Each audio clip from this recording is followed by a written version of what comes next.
Assalamualaikum warahmatullahi wabarakatuh. Alhamdulillah, Assalamualaikum. alhamdulillahirabbil alamin wa bihi nasta'in ala umuri waddin. Asyhadu an la ilaha illallah wa asyhadu anna Muhammadar Rasulullah. Allahumma salli ala sayyidina Muhammad wa ala alihi wa sahbihi ajmain amma. Kami dari pengurus Hikari Parenting School mengucapkan terima kasih banyak kepada para peserta yang sudah hadir ya pada pagi hari ini untuk thalabul ilmi ya. Mudah-mudahan apa yang kita niatkan, apa yang kita lakukan saat ini ya bertafakur fitin benar-benar mendapatkan rahmat dan berkah dari Allah Subhanahu wa taala. Amin ya rabbal alamin.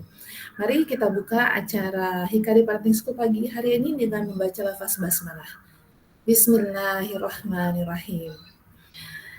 Alhamdulillah narasumber kita Bu Vivi sudah bersedia untuk berbagi ilmu ya mengenai mendidik anak menjadi cerdas dan solih. Masya Allah. Ini adalah tema yang menarik ya ibu-ibu sekalian ya. Kenapa? Karena sesungguhnya kita telah memperoleh ya amanah dari Allah ya. Karena anak adalah amanah dari Allah Subhanahu wa taala yang paling berharga ya, yang patut disyukuri dan wajib bagi kita orang tua untuk mendidiknya ya, untuk mengasuhnya, untuk mendampinginya ya. Kenapa? Karena amanah anak ini ya tidak hanya amanah anak, tapi karena anak ini adalah sebuah amanah yang sangat istimewa ya. Ini kelak kita sebagai orang tua akan diminta pertanggungjawabannya oleh Allah ya. Nah, ibu-ibu sekalian, kita bisa buka nanti ya sebagai pengawal materi ya surat An-Nisa ya surat keempat ayat 9. Di situ Allah katakan, dan hendaklah kita takut kepada Allah ya. Orang-orang yang seandainya meninggalkan di belakang mereka ya anak-anak yang lemah ya, yang mereka khawatir terhadap kesejahteraan mereka. Oleh sebab itu hendaklah mereka bertakwa kepada Allah ya, dan hendaklah mereka mengucapkan perkataan yang benar ya. Nah, di sini siapa? Orang tua yang berperan. Nah, orang tua tidak akan bisa mendidik anak-anaknya dengan baik, tidak akan bisa menciptakan anak-anaknya yang kuat ya, yang kuat lahir batin jika orang tuanya sendiri rumah ya. Jika orang tuanya sendiri tidak mau belajar. Pada pagi hari ini ya, atas rahmat Allah yang Maha Kuasa, kita dipertemukan ya di kelas Hikari Parenting School. Mudah-mudahan ya tidak hanya sekedar menerima ilmu, namun ilmu yang akan kita dapatkan pagi hari ini benar-benar mendapatkan berkah dari Allah Subhanahu wa taala sehingga bisa kita amalkan dalam kehidupan kita insya Allah. Ya, langsung saja kepada Bu Vivi saya persilakan. Assalamualaikum warahmatullahi wabarakatuh. Waalaikumsalam warahmatullahi wabarakatuh. Alhamdulillah arsala rasulahu bil huda wa dinil haq liyuzhirahu 'ala dini kulli walau karihal kafirun walau karihal musyrikun walau karihal munafiqun wa kafa billahi syahida. Asyhadu an la ilaha illallah wa asyhadu anna Muhammadan abduhu wa rasuluhu la nabiyya ba'da. Rabbi shrah li sadri wa yassir li amri wahlul 'uqdatam min lisani yafqahu qawli. Alhamdulillah ya ibu-ibu semuanya, hari ini kita bisa ketemu lagi dalam Hikari Parenting School ya. Insya Allah kita mudah-mudahan istiqomah ya selalu mengadakan kelas parenting setiap pekan ya, dan dengan narasumber ya dari berbagai macam tempat ya. Kemarin kita alhamdulillah bisa mengundang Ustadz dari Jepang ya, dan juga mungkin mudah-mudahan pekan berikutnya kita akan bertemu dengan saudara-saudara kita yang lain ya dari belahan bumi yang lain, dan insya Allah kita akan mendapatkan banyak sekali ilmu ya, dan dari pengalaman mereka dalam mendidik anak ya. Kemudian juga mungkin kalau kemarin mixing ya, kalau yang dari Jepang itu mixing antara pendidikan di rumah dengan pendidikan di sekolah ya, kerjasama antara orang tua dengan guru bagaimana dalam hal mendidik anak, terutama bagaimana motivasi anak untuk belajar. Untuk hari ini kita akan mencoba membahas tentang bagaimana sih caranya ya supaya kita bisa mendidik anak-anak kita menjadi anak-anak yang tangguh ya, yang soleh ya, dan juga tentu saja cerdas. Tapi mungkin karena tentu yang namanya pembahasan parenting itu kan nggak bisa langsung semuanya sekaligus masuk gitu ya, karena memang sangat luas sekali gitu. Jadi mungkin hari ini mungkin kita anggap sebagai introduction ya, sebagai pengenalan uh, apa sih sebenarnya uh, peran kita sebagai orang tua ya, sehingga ya bagaimana peran kita sebagai orang tua sehingga kita bisa membuat anak-anak kita menjadi anak yang cerdas dan tentu saja solih ya, seperti itu. Saya izin share screen dulu ya.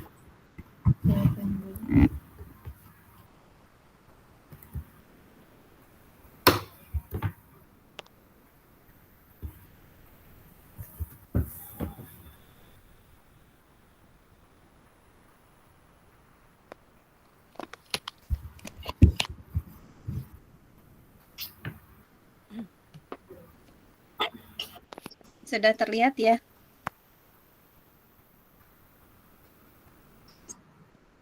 Alhamdulillah sudah Bu Vivi. Alhamdulillah. Bagaimana mendidik anak ya sehingga mereka bisa menjadi anak-anak yang cerdas dan soleh. Kita lihat mungkin pertama kita coba pelajari beberapa kasus yang sering kali kita temui ya terhadap anak-anak kita. Mungkin juga kalau saya karena kebetulan saya juga seorang konselor ya, saya sering sekali menangani kasus-kasus yang mereka itu sudah dewasa tapi mereka masih terpenjara dengan perasaan-perasaan sedih, marah gitu ya, karena mereka melewati masa-masa kecil yang tidak bahagia gitu ya. Nah ini misalnya seorang anak yang suka membantah dan membangkang orang tuanya sendiri, namun dia mau dibodohi oleh teman-temannya, ya, lalu selalu menjadi korban di lingkungan, punya rasa marah dalam dirinya, namun tak tahu bagaimana harus melepaskannya. Jadi anak ini di rumah itu suka membangkang kepada orang tuanya, tapi dia di luar itu selalu mau ya diajak macam-macam dengan teman-temannya. Bahkan kalau dibully pun dia merasa minimal ya orang-orang di luar itu lebih menerima dia dibanding dengan orang tua atau keluarganya sendiri gitu ya. Nah ini kemudian kasus yang kedua ya, seorang anak yang suka ragu-ragu ya dan tidak berani untuk mengambil keputusan. Nah ini berbahaya ya, terutama kalau misalnya anak laki-laki gitu. Kalau anak perempuan ya sama juga sih sebenarnya. Bagaimana dia akan mendidik anak-anaknya dengan baik ketika dia sendiri nggak punya pendirian yang kuat gitu ya. Jadi bagaimana kita mendidik anak-anak kita supaya menjadi orang yang kuat ya, teguh pendirian, tidak mudah untuk dipengaruhi oleh orang lain, terutama terhadap hal-hal yang buruk ya. Nah, misalnya anak ini menikahi orang yang suka mengendalikan hidupnya, dan meskipun pasangannya terlalu mengatur sehingga membuatnya tidak nyaman, namun ia menerima nasibnya gitu. Jadi dia anggap ya ini udah jodoh saya ya udah saya terima aja gitu ya, tanpa berusaha untuk merubah perilaku dari pasangannya atau suaminya. Nah, kemudian yang ketiga, seorang anak yang harga dirinya rendah, lalu selalu berusaha untuk mencari pengakuan dan cinta dengan berbagai tingkah laku yang destruktif. Ya, biasanya kalau anak-anak yang nggak punya harga diri yang tinggi, dia merasa tidak diperhatikan, ya, maka dia mencari perhatiannya dengan cara melakukan hal-hal yang merusak. Ya. Misalnya kalau di saya pernah dapat kasus gitu ya, anak yang dia itu nggak mau sekolah sampai dia mukul-mukul gitu ya, sampai dipaksa ke sekolah, dia menendang, memukul, melempar, pokoknya semua hal yang dilakukan seperti anak-anak umur 3 tahun ya. Tapi ini anak ini udah besar, udah SMP gitu. Tapi dia kekeh nggak mau sekolah gitu ya, sampai melakukan hal seperti itu gitu. Bagaimana saya membayangkan ya perasaan orang tuanya yang sangat malu, marah ya, kecewa gitu ya dengan tingkah laku anak yang seperti ini. Nah, anak ini akan tumbuh dewasa dengan sikap yang sangat ingin mengontrol orang lain di sekitarnya gitu ya. kemudian sulit menjalin hubungan dengan baik ya dengan orang lain, dan jika ia beruntung menjadi bos gitu ya, maksudnya jadi manajer di suatu perusahaan atau justru menjadi direktur suatu perusahaan gitu ya, ia adalah bos yang ditakuti oleh anak buahnya, bukan disegani atau dihormati dengan tulus. Jadi kalau misalnya kita ya saya sendiri belum pernah bekerja di perusahaan ya, karena memang saya menghindari ya kerja dari pagi sampai sore ya, kasihan dengan anak-anak gitu ya. Tapi sering dengar cerita ya adik-adik saya atau apa namanya ya teman-teman yang pernah bekerja di perusahaan, bagaimana apa namanya bos perusahaan memang bermacam-macam ya orangnya gitu, tapi ada yang sangat galak gitu ya, sangat ditakuti oleh anak buahnya gitu. Nah, yang keempat, seorang anak yang rasa percaya dirinya rendah sehingga tak berani melakukan apapun dalam hidup ini gitu. Jadi dia nggak berani mencoba, nggak berani melewati tantangan, ya menghadapi tantangan, ya. Nah, anak ini akan tumbuh dewasa dengan banyak teman, namun ia sering menunda pekerjaan yang menjadi tanggung jawabnya. Ia lebih senang mengerjakan apa yang ia sukai daripada apa yang harus ia selesaikan. Dan suka menunda-nunda pekerjaan ya. Kalau dalam bahasa psikologinya itu ada prokrastinasi ya. Kalau anak-anak kita males ngerjain PR gitu ya, atau males menyelesaikan tugas-tugas sekolah yang lain, ya itu berarti dia sedang melakukan prokrastinasi ya, menunda-nunda ya, sampai mungkin di akhir-akhir gitu misalnya, seperti itu. Nah, apakah kita ingin memiliki anak dengan karakter di atas ya? Nauzubillah ya, mudah-mudahan kita tidak apa namanya, tentu ya tidak ingin memiliki anak dengan karakter-karakter di atas ya. Tapi apa kita melihat ternyata banyak sekali ya, mungkin ya, mudah-mudahan kalaupun misalnya kita sedang menghadapi anak, salah satu ciri anak seperti ini ya, mungkin itu hanya sementara ya, mudah-mudahan ya, bukan sesuatu yang permanen, bukan menjadi karakter gitu ya. Karena sebenarnya kalau dilihat dari perkembangan karakter itu sampai usia 40 ya, baru dia karakternya itu kuat dan menetap gitu. Tetapi selama dia masih melewati masa-masa remaja ya, masa remaja itu belasan ya, teens, 11 sampai 18 ya, atau sampai 20 ya, kemudian masuk masa dewasa muda ya. Kalau dewasa muda itu berbagai macam teori ya, berbeda-beda sih sebenarnya. Ada yang 18 tahun, ada yang 20 tahun gitu. Nah, apa 20 tahun sampai 40 tahun itu masuk dalam usia dewasa muda. Jadi manusia tetap masih bisa berubah, masih tetap bisa belajar menjadi lebih baik ya, bahkan masih bisa merubah karakternya gitu.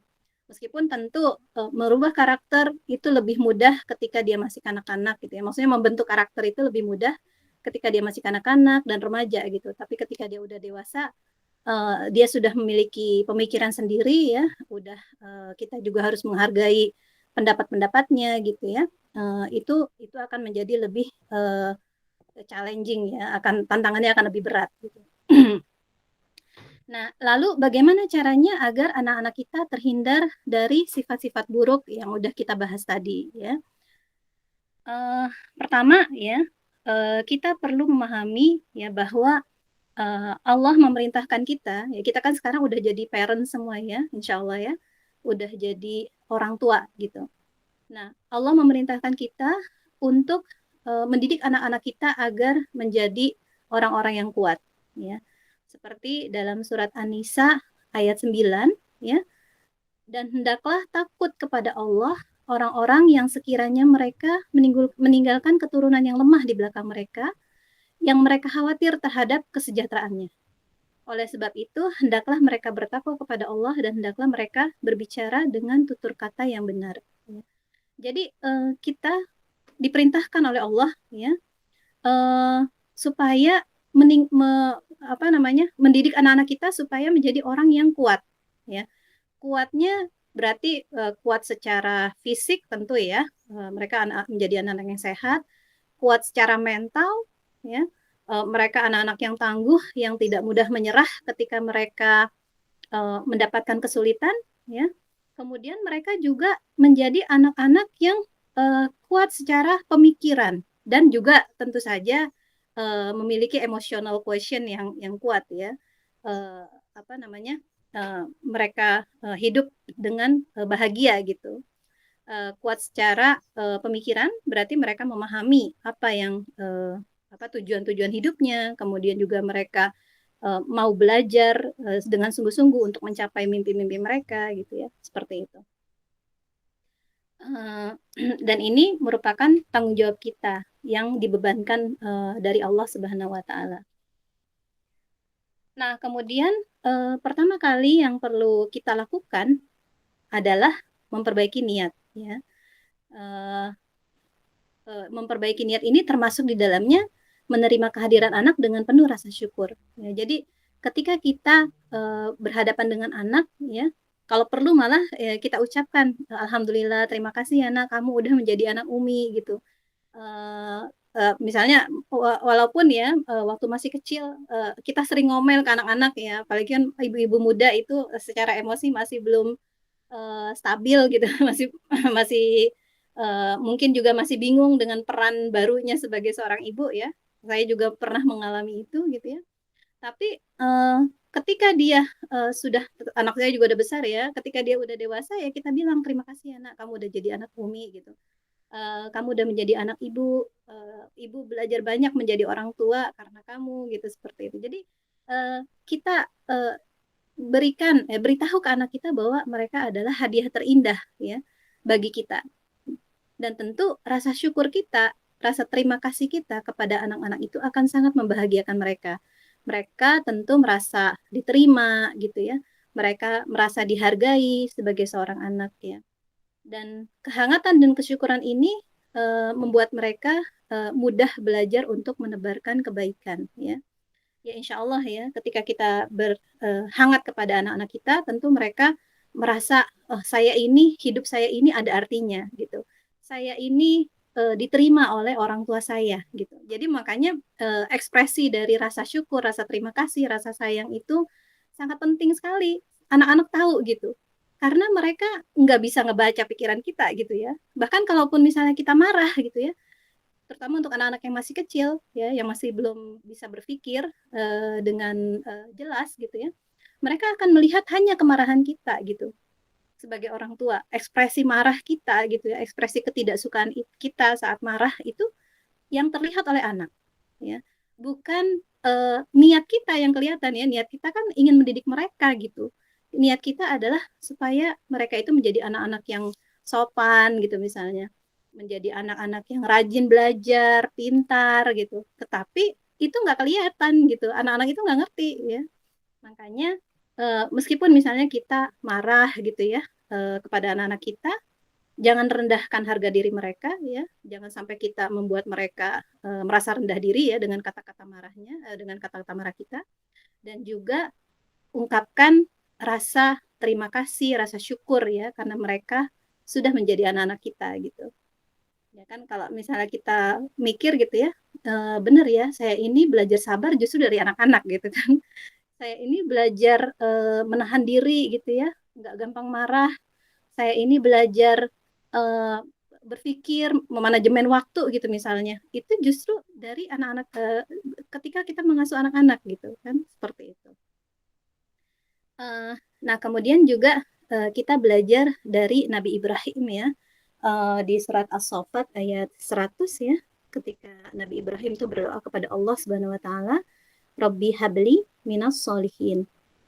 Ya Allah, ya Rabbi ya, berikanlah hamba anak-anak yang soleh ya. Berikanlah dari keturunan hamba orang-orang yang soleh gitu. Nah, itu berarti niatnya Nabi Ibrahim ketika dia melahirkan maksudnya ketika dia ingin memiliki anak ya, kalau yang melahirkan kan istrinya ya. Nah, itu berarti niatnya adalah supaya anak-anaknya itu menjadi orang-orang yang soleh ya, menjadi penerusnya gitu ya dalam berdakwah ya. Kemudian juga ya menjadi penebar kebaikan ya di masyarakat. Dan kita juga lihat kalau dari kisahnya Nabi Ibrahim itu kan meskipun ya Nabi Ibrahim mendapatkan perintah dari Allah untuk meninggalkan anaknya di lembah yang kering ya, kering kerontang waktu itu ya, sampai akhirnya Nabi Ismail apa namanya menemukan air Zam-Zam ya. Nah itu tetapi Nabi Ibrahim itu sebelumnya sudah mendidik istrinya ya, memiliki visi misi kehidupan seorang nabi gitu ya. Jadi meskipun anaknya jauh dari Nabi Ibrahim ya, Nabi Ismail itu jauh dari ayahnya, ibunya ya, Siti Hajar benar-benar mendidik Nabi Ismail menjadi seorang yang sangat hebat, yang sangat tangguh ya, yang justru dihormati oleh kaumnya ya. Kaumnya itu pendatang-pendatang yang berkumpul di sekitar Zam-Zam ya, kemudian mereka menjadi masyarakat Mekah Al-Mukarramah ya, seperti itu. Nah, kemudian belajar dari Nabi Zakaria ya, begitu juga kisah Nabi Zakaria ini ya, bagaimana Nabi Zakaria ini udah sepuh sekali, baru dikaruniakan seorang anak oleh apa namanya dari Allah Subhanahu Wa Taala gitu ya. Dan Nabi Zakaria juga di dalam surat Ali Imran juga meminta supaya anaknya itu adalah anak yang soleh, yang bisa meneruskan misi kenabian yang dijalankan sebelumnya. Nah, kemudian setelah niat, tentu kita perlu memiliki ilmu ya. Jadi segala sesuatu itu ada ilmunya. Tugas kita adalah membekali diri dengan ilmu ya sebelum berbicara dan bertindak. Ini mungkin ya ketika dulu waktu masih apa namanya baru-baru belajar jadi orang tua gitu ya, kita merasa kagok apa yang harus dilakukan, bingung gitu kan. Bagaimana kalau anak saya kayak gini gitu, ini salah nggak ya gitu ya, cara memperlakukan anak seperti ini gitu ya. Nah tentu ketika kita menjadi orang tua itu adalah menjadi tugas kita untuk mempelajari ilmu parenting terus menerus gitu ya, karena ternyata setiap usia anak itu ada masalahnya sendiri, masalahnya masing-masing ya. Setiap anak dengan berbagai macam usia itu ada kebutuhannya masing-masing gitu. Misalnya anak usia dini tentu berbeda dengan kebutuhannya dengan anak usia SD gitu ya. Anak usia SD tentu berbeda juga kebutuhannya ya dengan anak usia SMP, begitu seterusnya gitu. Makanya kita tuh seperti belajar seumur hidup juga ya ketika menjadi seorang orang tua ya. Karena ketika anak dewasa pun ternyata masih perlu bimbingan dari orang tua gitu. Nah, sumber yang utama tentu Al-Qur'an dan hadis ya, hadis Rasulullah ya. Di dalam Al-Qur'an banyak sekali kisah-kisah yang bisa kita ambil ya, manfaatnya terutama dari sisi parenting ya. Kemudian juga ada ada ya Ali Imran, kemudian Luqman ya, lalu para nabi ya, para nabi yang juga menjadi orang tua ya, dari Nabi Sulaiman, Nabi Daud ya, Nabi Daud orang tuanya Nabi Sulaiman dan macam-macam ya. Itu kita bisa ambil ibrahnya, apa sih yang bisa kita ambil ya sebagai orang tua dari kisah-kisah ini gitu. Lalu juga ilmu-ilmu parenting ya, kalau mungkin nanti sempat ya bisa dilihat buku Tarbiyatul Auladnya Abdullah Nasiulwan ya, itu dari ulama kita ya, dan ini sangat banyak sekali apa tuntunan ya bagi kita supaya bagaimana sih caranya supaya kita bisa mendidik anak-anak itu menjadi orang-orang yang soleh ya. Dan kemudian juga tentu yang terakhir adalah konsistensi antara ibu dan ayah. Ini sering menjadi masalah gitu. Kalau ibu pengennya begini, ayah pengennya begitu gitu ya, tentu akhirnya anak jadi bingung siapa yang harus saya turutin gitu. Dia jadi tidak jelas juga dengan aturan yang ada di rumah. Gitu. Kalau misalnya ibu dan ayah itu saling bentrok gitu ya. Lalu kemudian juga dia akhirnya jadi belajar tidak menghormati orang tuanya gitu. Karena ayah bilang begini tapi ibunya bilang nggak boleh begitu gitu ya. Yang kayak gini aja harusnya gitu misalnya. Nah itu kan berarti ibu sedang mengajarkan anak untuk nggak menghormati orang tuanya gitu. Kalau misalnya ada kecuali kalau misalnya kita sedang ini ya, sedang rapat gitu ya, rapat keluarga untuk membuat keputusan, ya membuat satu keputusan atau membuat peraturan di rumah, ya bolehlah misalnya kita berargumen gitu ya, dan anak-anak juga dilibatkan. kalau misalnya nggak mau alasannya apa gitu. Itu kan mengajarkan anak untuk uh, mengungkapkan ide-idenya gitu, mengajarkan anak untuk berani untuk berargumentasi gitu ya, dan mencerdaskan anak juga tentunya gitu. Nah, tetapi ketika peraturan udah ditetapkan, terus ayah dan ibu saling bentrok gitu ya, tidak mau mengalah ya, bahkan akhirnya menghancurkan peraturan yang sudah ada gitu, sudah ditetapkan sebelumnya, tentu membuat anak-anak menjadi belajar bahwa ya kalau kayak gini mah nggak usah menghormati peraturan, nggak usah menghormati orang tua gitu, seperti itu. Kalau misalnya memang ada makanya ketika ayah dan ibu sedang berargumen ya tentang pendidikan anak-anak ya, ada baiknya dilakukan di dalam kamar ya, tanpa sepengetahuan anak gitu ya, ngobrol, kemudian juga eh, memberikan saling gimana ya baiknya gitu, karena kan untuk kepentingan semuanya gitu, untuk kepentingan bersama. Jadi ini hati-hati sekali ya kalau tidak konsisten ya, atau justru saling berargumen di depan anak, ini justru akan membuat anak menjadi bingung dan akhirnya dia tidak tahu harus ikut siapa gitu, dan tidak menghormati peraturan yang ada. Nah, apa tugas utama kita sebagai orang tua ya? Ini kalau pakai caranya Brother Muhammad ini ya, ini ditanyain satu-satu, ayah Sister Fatimah gitu ya. Kira-kira apa tugas utama orang tua gitu? Ya, ada yang mau menjawab? Mungkin dengan ininya ya, dengan selama ini dengan apa yang udah pernah dipelajari, pasti banyak sekali ya. Kalau udah sering ngikutin kelas parenting, pasti saya maunya kayak gini gitu. Tugas utama seorang parent atau tugas utama dari kita sebagai orang tua adalah ini. Ada yang mau menjawab?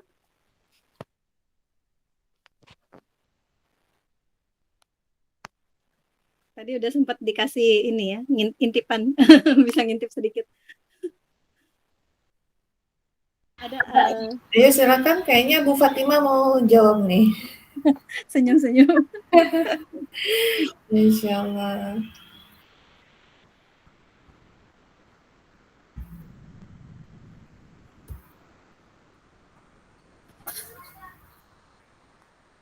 Ada nggak harus Mbak Fatima, boleh yang lain. Ya. Apa sih tugas utama kita sebagai orang tua?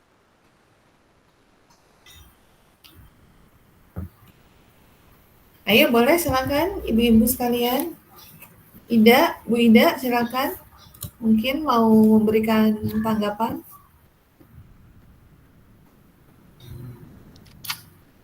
Bu Ruwaida silakan. Oh iya, Bu Ida online lewat TV. Oke, silakan Bu Ruwaida udah buka suara. Tugas orang tua terhadap anak adalah mengasuh, memelihara, melindungi dan mendidik anak. Kemudian memberikan pendidikan karakter dan penanaman nilai budi pekerti anak, menumbuh kembangan anak sesuai dengan kemampuan, minat dan bakatnya, sesuai dengan pengajaran Rasulullah. Kalau Brother Muhammad kemarin mengatakan seperti itu. Makasih. Masya Allah, ya. Masya Allah, mantap Bu Ruwaida ya. Nih adik saya ini Mbak Ruwaida. Ruwaida ini rajin sekali mengikuti kajian-kajian kita ya. Masya Allah, barakallah Mbak. Oke, baik. Memang secara umum seperti itu ya. Secara umum seperti yang udah dikatakan oleh Ruwaidah ya. Nah, tugas utama orang tua di sini ya tentu untuk mengantarkan anak ya menjadi manusia yang mengerti tujuan hidupnya gitu. Jadi pertama kita perlu mendidik anak ya, perlu mengajarkan anak apa sih sebenarnya tujuan hidupnya itu ya. Dan kita kan kalau bisa sebagai muslim ya, tujuan hidup kita itu sebenarnya udah ditetapkan oleh Allah Subhanahu wa taala ya. Jadi tentu untuk beribadah kepada Allah ya, beribadah kepada Allah dalam arti yang luas ya, bukan cuma dalam arti sholat, puasa, zakat, pergi haji dan segala macam ya, tetapi dalam arti yang luas menjadi hamba Allah ya, yang memberikan manfaat di dunia ini gitu ya, kemudian juga menjadi khalifah di muka bumi. Nah, untuk menjadi seorang pemimpin ini tentu kita perlu membentuk karakter mereka menjadi seorang karakter pemimpin ya. Kemarin itu kalau nggak salah sempat dibahas juga ya dengan oleh Brother Muhammad itu ya. Apa sih ciri-ciri orang pemimpin itu ya? Yang pertama, mereka itu berani untuk memilih ya. Memilih antara misalnya beberapa pilihan, mereka berani untuk menetapkan pilihannya gitu ya. Kemudian yang kedua, tentu mereka berani menghadapi kesulitan-kesulitan yang ada di hadapan dia gitu ya. Kemudian yang ketiga, tentu dia bertanggung jawab terhadap apa yang dilakukan, termasuk apa yang dipilihnya gitu. Jadi menjadi khalifah itu minimal ya, dia menjadi pemimpin untuk dirinya sendiri gitu. Menjadi pemimpin untuk dirinya sendiri atau menjadi pemimpin di keluarganya ya.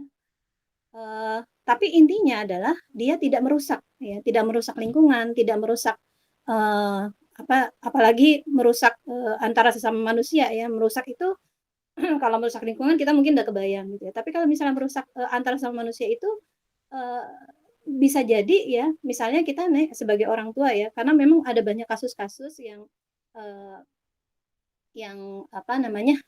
terjadi karena ternyata yang merusak anaknya sendiri adalah orang tuanya gitu. Meskipun itu tentu bukan tidak disengaja ya, tidak disengaja gitu. Kayak misalnya sikap keras orang tua kepada anak ya, kemudian tidak membiarkan anak mengekspresikan emosinya dengan baik, itu ternyata di masa depan ketika dia udah dewasa dia akan bermasalah gitu. Bermasalah karena banyak sekali tekanan-tekanan yang ada di dalam emosinya gitu ya. Tekanan-tekanan yang ada di dalam dirinya, tekanan emosi ya. Kayak misalnya kalau ada tungku yang dipanaskan tapi tungku itu ditutup gitu ya, itu kan berarti suatu saat bisa meledak gitu kan. Nah, ketika emosi itu ditutup terus menerus nggak boleh keluar gitu ya, nggak boleh diekspresikan dengan cara yang benar, maka suatu saat itu akan menjadi masalah. Makanya kalau kita sering dengar inner child ya, inner child itu sering banget ya di masa-masa mungkin di belakangan ini kita sering dengar gitu ya kata-kata inner child. Itu berarti ada anak yang terpenjara di dalam tubuh kita gitu ya, yang dia itu sangat kesepian, sangat emosional, sangat sedih gitu ya, sangat marah, tetapi itu nggak keluar gitu. Itu akibat pengalaman-pengalaman yang tidak menyenangkan di masa kecil ya. Nah, ketika dia tidak bisa mengekspresikan emosinya, tentu kan dia merasa tertekan. Nah, itu bisa keluar dengan cara yang bermacam-macam ya, kayak misalnya kalau stres nggak bisa dikendalikan, jadi marah-marah gitu ya, atau juga ketika dia bisa aja jadi depresi gitu, atau hanya sekedar dia merasa sering sedih tanpa tahu apa sebabnya, itu bisa terjadi karena dia memiliki inner child tersebut gitu ya. Mungkin suatu saat kita bahas ya sedikit tentang inner child ya, insya Allah kapan-kapan ya. Dan ini tentu sangat mempengaruhi perilaku kita ya, terutama ketika kita sudah menjadi orang tua. Nah, kemudian yang kedua, mengarahkan anak untuk mencintai ilmu ya. Mencintai ilmu ini berarti kita mengajak mereka untuk menikmati ya proses belajar ya, mencintai ilmu, menikmati proses belajar, kemudian juga menjawab keingintahuan mereka gitu ya, kemudian juga ya menikmati proses observasi, proses merenung ya ketika mereka melihat berbagai macam hal ya, berbagai macam fenomena ya. Kalau udah belajar tentang skripsi kalau udah ngurusin skripsi mahasiswa ya, fenomenanya apa gitu, masalahnya apa yang kamu lihat gitu, fenomena atau kejadian-kejadian yang terjadi yang menimbulkan kamu ingin meneliti gitu ya. Nah, ini perlu kita tumbuhkan kepada anak-anak gitu ya. Kemudian tugas utama lainnya yang perlu dilakukan oleh orang tua tentu kasih sayang tanpa syarat ya. Kadang-kadang kita suka ngomong, Umi sayang apa, Umi atau ibu akan sayang kamu kalau kamu begini gitu ya. Umi marah sama kamu, Umi nggak sayang sama kamu gitu misalnya kalau kita lagi marah seperti itu. Nah itu kan berarti ini kasih sayangnya bersyarat gitu. Kalau dia jadi anak yang pinter, anak yang patuh, maka kita sayang. Kalau enggak, kita nggak sayang gitu, seperti itu. Nah itu tentu menjadi sesuatu yang mengerikan buat anak-anak kalau nggak disayang oleh orang tua gitu ya. Uh, Padahal mereka harus bebas, apa ya, mereka perlu bebas ya memikirkan sesuatu ya tanpa takut nggak disayang gitu. Mereka perlu bebas untuk melakukan sesuatu tanpa takut nggak disayang. Jadi kita apa namanya tidak sebenarnya itu adalah kata-kata yang tidak boleh diucapkan oleh orang tua gitu. Jadi kalau misalnya anak marah, ya itu nggak ada hubungannya dengan sayang atau tidaknya kita marah ya kepada anak itu nggak ada hubungannya dengan sayang dengan atau tidaknya kita kepada mereka gitu. Tapi justru kita sayang kepada mereka, kita ingin mereka berperilaku yang baik gitu ya. Jadi kasih sayang tanpa syarat ya. Terutama juga mungkin tidak menunjukkan ya perbedaan kasih sayang di antara anak-anak kita ya di depan mereka gitu. Karena apa namanya perselisihan antar saudara itu banyak terjadi ketika kita terlalu menunjukkan kasih sayang besar kepada salah seorang anak kita gitu. Jadi semuanya sama gitu, mendapatkan perlakuan yang sama ya. Tentu saja mendapatkan kasih sayang yang berlimpah ya dari kita ya, seperti itu. Nah, kemudian merangsang anak berpikir bagaimana memberi manfaat kepada alam semesta. Ya, itu bagaimana caranya supaya mereka bisa memberi manfaat ya. Makanya ketika kita membesarkan anak-anak kita, mudah-mudahan suatu saat nanti kamu menjadi orang yang bermanfaat nak buat masyarakat gitu. Ya, bukan cuma mengarahkan mereka untuk mengambil profesi tertentu gitu ya. Mudah-mudahan kamu jadi dokter atau mudah-mudahan kamu jadi guru gitu ya. Tetapi mudah-mudahan kamu menjadi orang yang bermanfaat ya untuk masyarakat ya, untuk tentu ya untuk alam semesta ini gitu. Sehingga apa namanya? Sehingga mereka selalu berpikir gimana ya caranya, maksudnya pilihan-pilihan yang mereka hadapi nanti itu berdasarkan pilihan apakah ini memberi manfaat atau tidak, ya. Baik buat dirinya sendiri maupun buat orang lain. Kemudian merangsang anak untuk menjadi idealis. Nah, idealis itu sesuatu yang dipercaya, yang dipegang dengan teguh, ya, sesuatu yang benar-benar diperjuangkan oleh seseorang, itu apa namanya secara definisi ya, idealis itu seperti itu. Nah, kita ingin anak-anak kita seperti itu. Kenapa? Ketika anak kita menjadi seorang yang idealis, maka dia tidak mudah untuk goyah gitu, tidak mudah untuk dimanfaatkan orang lain ya, tidak mudah untuk apa namanya menyerah gitu ya dengan kondisi, dengan keadaan gitu seperti itu. Nah, lalu apa bekal dari mengasuh anak ya? Ada 3 bekal dalam mengasuh anak-anak kita. Yang pertama rasa takut terhadap masa depan mereka ya. Tentu saja bukan hanya masa depan di dunia aja, tetapi juga di akhirat. Gitu. Kita takut mereka itu menjadi orang-orang yang mudah sekali tergoda oleh hawa nafsu, mudah sekali untuk apa namanya terbawa lingkungan ya, sehingga tidak tahu mana yang salah, mana yang benar ya. Jadi kita ingin anak-anak kita menjadi orang yang kuat ya, dan dia tahu benar apa tujuan hidupnya dan berjuang untuk mencapai tujuan hidup tersebut gitu. Tantangan orang tua di abad ini tentu ya TV, game, internet ya, HP itu menjadi tantangan kita bersama gitu. Tapi bagaimana supaya kita menjadikan alat ini adalah sebagai alat untuk belajar buat mereka, bukan alat untuk bersenang-senang atau malah mungkin ya melakukan sesuatu yang buruk dengan alat ini gitu, dengan gadget ya, dengan gadget ini. Nah, makanya mungkin gadget itu bisa dijadikan sarana komunikasi juga dengan mereka ya. Meskipun ya tetap aja misalnya kita perlu juga ada pertemuan-pertemuan khusus ya, misalnya rapat keluarga gitu ya.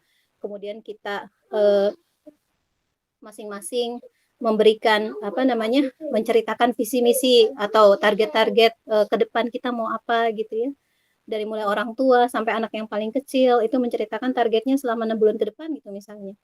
Jadi mereka itu terarah gitu hidupnya, diajarkan untuk membuat planning dalam hidupnya gitu, tidak dibiarkan begitu aja gitu. Dan kemudian juga mungkin ketika kita memberikan fasilitas, apakah itu TV ya, atau game atau internet, kita bikin perjanjian dulu ya kepada anak kita ya, terutama ini yang masih TK SD SMP ya. Kalau TK sebaiknya memang nggak punya gadget sendiri gitu. Gadget itu dijadikan kepemilikan mungkin baiknya adalah setelah SMP ya. Kalau saya ke anak-anak saya gitu ya, mereka itu boleh punya laptop, punya HP sendiri ya, itu setelah SMP gitu ya. Meskipun sekarang mereka pakai karena mungkin ada PJJ gitu ya. Tetapi catatannya adalah itu bukan punya mereka, itu adalah pinjaman dari orang tua. Dan pinjaman itu ada pertanggungjawabannya gitu. Pertanggungjawabannya adalah selama mereka tidak mengabaikan kewajiban mereka, apakah ibadah atau belajar gitu ya, atau juga menjalankan tugas-tugas mereka di rumah, maka mereka boleh tetap memakai fasilitas tersebut. Tapi kalau enggak ya, mereka itu akan dicabut fasilitasnya. Kalau misalnya nanti ternyata kegiatan belajar mereka terganggu, langsung cabut gitu ya. Kalau misalnya mereka nilainya turun, ya langsung diambil lagi gitu fasilitas tersebut ya. Jadi kita ajarkan mereka untuk memiliki tanggung jawab terhadap barang-barang yang mereka miliki juga ya. Nah, kemudian yang kedua adalah takwa kepada Allah ya. Dan takwa kepada Allah ini berarti tidak melampaui batas. Maksudnya adalah ketika kita menjadi orang tua, maka kita benar-benar harus memperhatikan ya, berhati-hati terhadap langkah-langkah kita kepada anak-anak kita gitu. Apa yang harus kita lakukan, bahkan dari anak pertama sampai anak terakhir ya. Kalau anaknya 8 berarti ada 8 anak yang kita pikirkan satu persatu gitu ya. Apa sih kebutuhan mereka, si A, si B, si C, si D gitu ya. Lalu apa yang perlu kita nasihatkan kepada mereka masing-masing, kan setiap anak beda-beda ya, sesuai dengan perkembangan umurnya gitu ya. Dan juga mungkin ya itu tadi, kita mengajak mereka untuk membuat target-target ya di dalam hidup mereka tuh harus ada target gitu. Kenapa? Kalau nggak ada target, orang cenderung untuk nyantai. Ya, kita aja kalau nggak punya target, kita nyantai kan ya. Tetapi kalau setiap orang punya target ya di dalam keluarga itu, mereka tuh kita semuanya bergerak gitu. Kita semuanya punya sesuatu untuk dicapai gitu. Kayak misalnya kebetulan si anak-anak saya karena terutama yang besar ya, itu karena dia besar di Jepang, kemampuan bahasa Inggrisnya sangat tidak terlalu bagus ya, meskipun di sekolahnya bahasa Inggris termasuk yang ini ya, yang yang diperhatikan gitu ya. Tapi ketika dia punya kelemahan di sini, berarti itu yang harus diperbaiki gitu. Oke, kalau gitu dikasih fasilitas. Fasilitasnya misalnya memberikan les-les ya, kursus bahasa Inggris gitu ya. Tapi tentu ada ada target yang harus dicapai seperti itu. Nah, kita dan juga tidak melampaui batas ya, berarti mungkin kita berusaha supaya dengan sungguh-sungguh ya memikirkan anak-anak kita. Bahkan salah seorang ulama itu ya mengajarkan, dia itu punya file untuk setiap anak-anaknya, file khusus ya, mulai dari kesehatannya, pendidikannya, kemudian juga mungkin prestasi-prestasinya gitu ya, itu dikumpulkan di dalam satu file, setiap anak satu file, jadi filenya berbeda-beda gitu. Jadi kelihatan ya perkembangannya gitu, dari masih kecil sampai besar. Kemudian juga tentu akan dievaluasi gitu ya setiap akhir semester ya, mereka dapat evaluasi dari sekolah, di rumah juga mungkin kita ngobrol-ngobrol sambil mengevaluasi gimana targetmu, kecapai apa enggak gitu.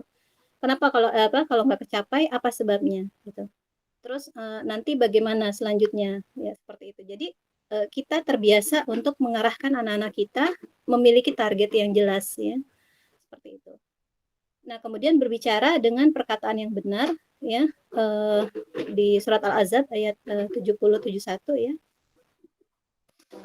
Sebentar, kayaknya udah di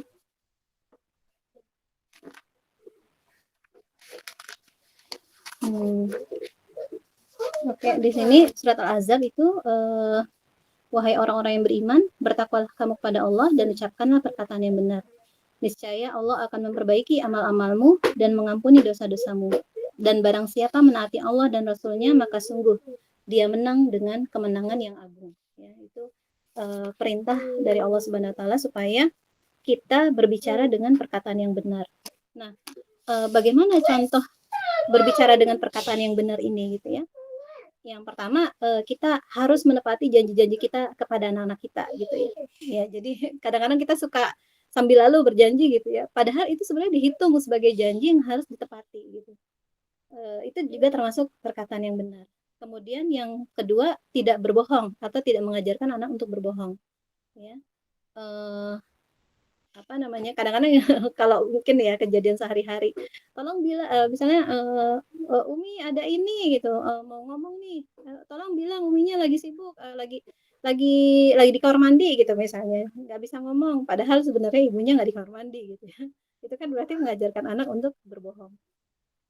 Yang ketiga mungkin ya tentu mengajarkan perkataan yang baik kepada anak-anak kita ya, berlaku lemah lembut ya juga dengan apa namanya, dengan setiap perkataan kita. Itu juga merupakan termasuk perkataan yang benar.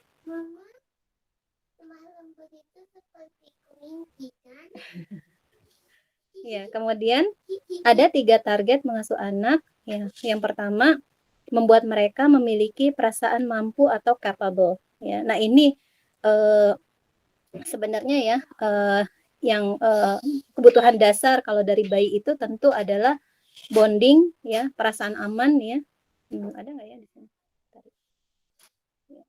Perasaan aman, membuat mereka merasa aman dan akhirnya mereka kalau merasa aman gitu ya, merasa kasih sayang kita, perlindungan kita, merasakan kasih sayang, perlindungan dari orang tuanya, dia kan akan merasa aman gitu ya. Maka dia akan meningkat kepada perasaan yang kedua gitu. Dia ingin merasa mampu untuk melakukan sesuatu. Makanya usia itu biasanya usia 2-3 tahun itu udah mulai kelihatan ya.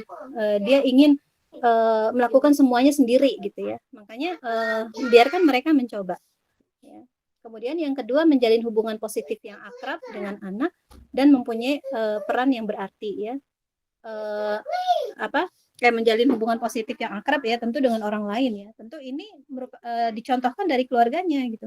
Kalau di keluarganya hangat ya, kemudian hubungannya positif, tentu dia akan bisa berhubungan dengan baik dengan orang lain ya. Lalu mempunyai peran yang berarti ya, setiap orang pasti ingin ya kita mendapatkan peran atau posisi di dalam keluarga kita ya. Kita ingin yang tadi ya dihargai, kemudian juga diakui ya keberadaannya gitu. Anak-anak kita juga ingin seperti itu gitu. Ingin memiliki peran yang berarti. Biasanya anak 5 sampai 7 tahun ya, 5-6 tahun, 7 tahun, itu mereka senang sekali melakukan sesuatu untuk menolong orang tuanya ya. Kalau dari awal mereka udah dapat yang tadi ya, bonding yang kuat, kemudian juga mereka merasa mampu ya, capable. Nah, meningkat mereka ingin mendapatkan peran yang berarti di rumahnya terutama ya. Jadi mungkin sering bantuin kita. Nah, saat anak-anak melakukan hal seperti itu, ya, misalnya melakukan kebaikan-kebaikan kecil, jangan lupa kita berikan penghargaan, ya, berikan senyuman, berikan jempol, gitu ya. Kemudian juga mungkin ya memberikan ucapan terima kasih ya kepada anak-anak kita. Nah, tantangan terberat ya adalah pola asuh dari orang tua kita terulang dalam proses pendidikan anaknya. Jadi mungkin ini yang tadi saya bilang inner child ya di dalam diri kita itu kadang-kadang menghalangi kita untuk berperilaku seperti yang diharuskan gitu sebagai orang tua ya. Kita jadi mudah marah ya, mudah tersinggung gitu ya, mudah meledak misalnya. Itu mungkin ada hal-hal ya di masa kecil kita dulu ya dari orang tua kita yang masih tertinggal gitu di dalam diri kita, belum dikeluarkan, belum dimaafkan ya. Itu yang pertama. Yang kedua, biasanya ada lingkaran setan ya. Lingkaran setan itu lingkaran ketika orang tua kita mengasuh kita dulu seperti apa, kita sadar atau tidak sadar melakukan itu kepada anak-anak kita gitu. Nah, ini juga pola asuh dari orang tua yang terulang dalam proses pendidikan anak-anak kita gitu. Nah, makanya ada satu hal yang perlu kita lakukan ya, yaitu melakukan refleksi atau misalnya kita mengingat kembali perilaku-perilaku apa ya yang pernah kita terima dari orang tua kita, kemudian mana yang kita merasa nyaman dan mana yang kita tidak merasa nyaman gitu. Ketika kita tidak merasa nyaman, maka kita putuskan bahwa hal itu tidak akan kita lakukan kepada anak-anak gitu ya. Jadi ini inner child ya, kemudian juga mungkin pola-pola pengasuhan orang tua yang tidak kita inginkan gitu ya, maka kita perlu mencatatnya dengan jelas gitu ya. Tentu saja sebelumnya harus ada proses pemaafan dulu ya dengan orang tua kita gitu ya. Karena memang ilmu parenting itu belum berkembang seperti sekarang. Jadi mungkin orang tua kita tidak tahu ya saat melakukan itu bahwa itu sesuatu yang salah gitu.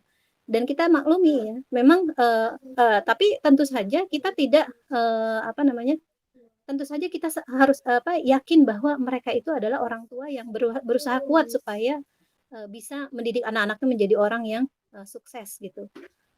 Apapun yang mereka lakukan saat itu gitu ya. Tapi niatnya adalah supaya kita sukses gitu ya, supaya kita hidup dengan baik ya di masa depan, supaya kita bahagia gitu seperti itu. Makanya kita maklumi, kita maafkan ya apapun ya mungkin kesalahan-kesalahan yang pernah dilakukan oleh orang tua kita gitu ya. Dan tentu saja kita juga perlu bersyukur karena atas doa-doa mereka lah ya kita menjadi orang yang seperti sekarang ini gitu ya. Kita menjadi orang yang bisa hidup dengan baik gitu ya. Kita punya keluarga gitu ya, punya pasangan yang baik seperti itu. Ya, itu juga atas doa-doa mereka. Malah kadang-kadang ya saya ya meskipun misalnya orang tua kita nggak punya ilmu parenting, tapi mereka itu sangat tulus gitu ya. Mereka itu kadang-kadang doanya itu makbul sekali ya, rajin berdoa ya setiap sholat atau sholat malam ya. Sehingga membuat doanya itu dikabulkan oleh Allah Subhanahu Wa Taala ya. Alhamdulillah kita selama ini lurus-lurus aja jalannya gitu kan. Kita nggak melenceng kemana-mana gitu, nggak melakukan minimal nggak melakukan dosa-dosa besar gitu ya. Alhamdulillah Allah menjaga kita atas doa dari orang tua kita ya tentunya. Nah kebutuhan dasar anak ya tadi rasa aman emosional ya, rasa aman karena ada orang tuanya yang akan melindungi, ada orang tuanya yang menyayangi, yang akan membela mereka ya, itu rasa aman secara emosional. Lalu perasaan dicintai ya, lalu tadi otonomi ya, merasa mampu ya, yang dimaksud ini akan menghasilkan ya perasaan mampu, kemudian memiliki motivasi dan inisiatif untuk melakukan sesuatu ya, kemudian menghasilkan prestasi yang tinggi insya Allah ya.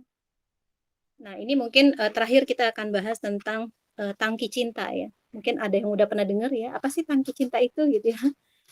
Sebelum kita melakukan disiplin pada anak, maka yang perlu kita penuhi adalah tangki cintanya. Gitu. Karena ketika tangki cintanya penuh, meskipun kita marah gitu ya kepada mereka ya, itu mereka tahu bahwa orang tuanya tetap menyayangi mereka, meskipun ada perilaku-perilakunya yang perlu dimarahi gitu. Nah, makanya kenapa ya di dalam Islam di usia-usia emas itu ya 1 sampai 6 tahun anak itu perlu diperlakukan sebagai raja ya. Tentu saja raja di sini tentu kita memberikan rasa cinta yang besar, kemudian kita juga membiarkan mereka bermain ya. Kemudian juga selama itu tidak membahayakan dan tidak berdosa, maka kita membiarkan mereka untuk melakukan apa yang mereka suka ya. Nah, ini ada 2 tangki cinta sebenarnya ya dari ayah dan dari ibu yang harus dipenuhi. Nah, kadang-kadang ketika ayahnya tidak ada, ini bisa menjadi sumber masalah ya, terutama di masa depan. Ya, anak-anak ketika dia nggak dekat dengan ayahnya ya di masa kecil ya, tentu berarti ada satu tangki cinta yang kosong kan. Tangki cinta yang belum diberikan kepada anak gitu ya. Nah, pengaruh dari tangki cinta ini ya apa namanya? Yang pertama, seberapa banyak isi tangki cinta akan bisa dilihat dari perilakunya sehari-hari gitu ya. Jadi penuh nggak sih tangki cintanya? Coba kita lihat perilakunya gitu ya. Saat tangki cintanya penuh, maka seorang anak pertama akan merasa bahagia. Dia tuh bisa ketawa lepas, bisa bebas gitu ya, mengekspresikan diri gitu ya. Lalu mudah diajak kerjasama, ya. Kerjasama, misalnya kita kalau ngelarang mereka tunduk gitu ya. Meskipun kadang-kadang kalau udah SD itu kadang-kadang suka agak-agak males-malesan tunduknya gitu ya, tetapi dia masih tunduk ya, karena ada tangki cinta tadi. Kemudian mencapai potensi diri terbaiknya, ya. Lalu mampu memberikan cinta atau menerima karena dia menerima cinta berlebih ya. Jadi dia mampu berhubungan dengan orang lain itu dengan baik ya, karena dia punya tangki cinta gitu, punya tangki cintanya tuh penuh gitu. Dia bisa berperilaku baik, terus juga mungkin kasihan kepada orang lain gitu ya. Nah, kemudian berani berkreasi dan punya impian, ya, karena dia merasa diterima dalam keadaan apapun. Dia kreatif ya, dia mikir macam-macam gitu ya, yang mungkin kadang-kadang membuat kita terkaget-kaget ya, dan juga punya impian gitu ya. Lalu mampu menghadapi tantangan, ya, merasa aman dan dihargai. Jadi ini juga misalnya ya, kebutuhan anak di masa SD adalah dia keinginan untuk dihargainya itu begitu kuat gitu. Makanya kalau misalnya kita bisa menemani anak-anak kita ya untuk bisa mencapai sesuatu ya, misalnya mencapai prestasi-prestasi tertentu, itu pasti akan sangat besar artinya buat anak-anak kita. Tunggu sebentar ya, sebentar lagi. Ya, ya jadi makanya kalau kemarin ya tentang saat mau ini ya, mau ujian gitu ya, maka perlu kita temani ya, perlu kita bahkan kita ajarkan gimana caranya supaya dia bisa menghadapi ujian dengan baik gitu ya.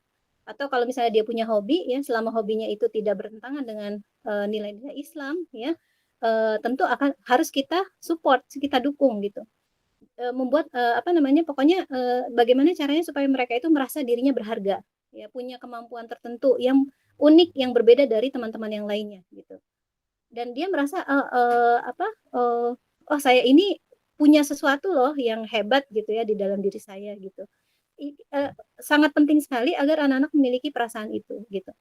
Makanya kita support mereka, kita dorong mereka ya, bahkan kalau perlu kita kasih fasilitas ya, supaya mereka merasa memiliki satu skill tertentu ya. Kalau banyak skill ya alhamdulillah ya, kalau bisa banyak skill. Atau minimal mereka memiliki satu skill tertentu yang membuat mereka merasa dirinya tuh berharga. Ini sangat penting sekali ya, terutama di masa-masa SD ya ke atas. Nah, akibat kosongnya tangki cinta, yang pertama rewel dan menjengkelkan. Berarti ini minta diisi nih. Kalau anak-anak kita rewel, terutama balita ya, ini berarti ada yang salah gitu ya. Biasanya ya karena kita kurang perhatian atau karena mungkin ibunya sangat sibuk sekali gitu ya, akhirnya dia cari perhatian gitu dengan cara rewel dan menjengkelkan ini gitu ya. Yang kedua, merasa tidak diterima ya, tidak mendapatkan perhatian walau sudah meminta ya.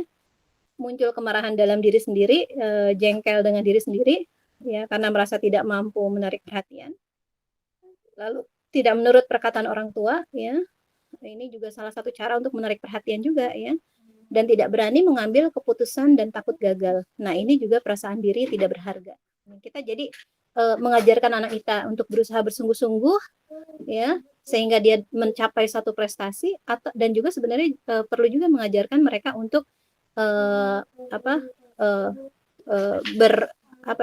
berdamai dengan kegagalan gitu. Maksudnya mereka besar hati ketika gagal, itu juga perlu dididik juga dari orang tua. Ya, nah cara memenuhi tangki cinta adalah yang pertama tentu kontak mata dengan anak kita ya, dengan memberikan pandangan yang mesra ya, pandangan kasih sayang. Lalu sentuhan bahu ya, memberikan sentuhan ya di tubuh mereka ya. Ini kan skinship ya, sentuhan-sentuhan kepada anak ya. Kemudian perhatian fokus ya. Ketika mereka sedang minta perhatian kita, kita fokus ya kepada mereka. Sentuhan fisik ya, yang lain misalnya pelukan ya, kemudian juga belayan dari kepala gitu ya.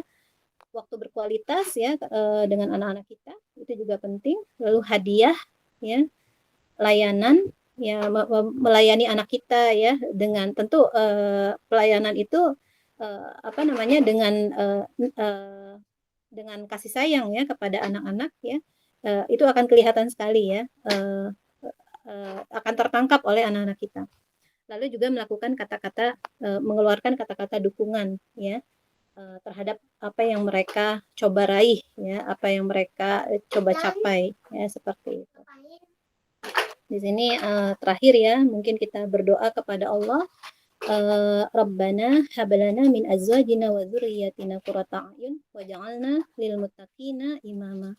Ya Rabb kami, anugerahkanlah kepada kami istri-istri kami dan keturunan kami sebagai penyenang hati kami, dan jadikanlah kami imam bagi orang-orang yang bertakwa. Ya, wallahu a'lam bishawab. Mungkin itu dulu yang bisa saya share ya kepada ibu-ibu semuanya di sini. Mudah-mudahan cukup jelas dan bisa diterima.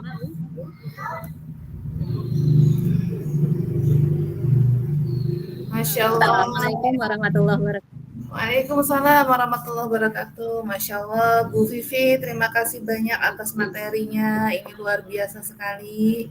Ya, kita pagi hari ini mendapatkan ilmu ya yang sangat bermanfaat pastinya. Dan ini bukan hanya dari Bu Vivi, yang pasti ini adalah Allah yang mengirimkan ilmu ini kepada kita ya. Karena Allah ingin kita menjadi orang tua yang lebih baik lagi. Allah ingin kita memiliki anak-anak yang lebih baik lagi. Masya Allah. Terima kasih banyak Bu Vivi. Ya Bu Vivi, ini ada banyak chat nih Bu Vivi ya.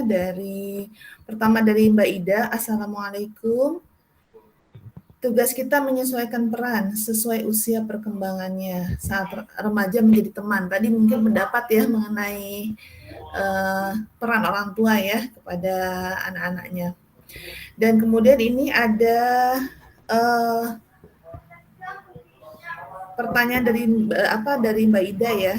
Saya sangat bingung dengan diri saya sendiri. Saat saya menjadi anak, punya cita-cita kalau nanti punya anak gak akan galak-galak kalau ngajarin anak.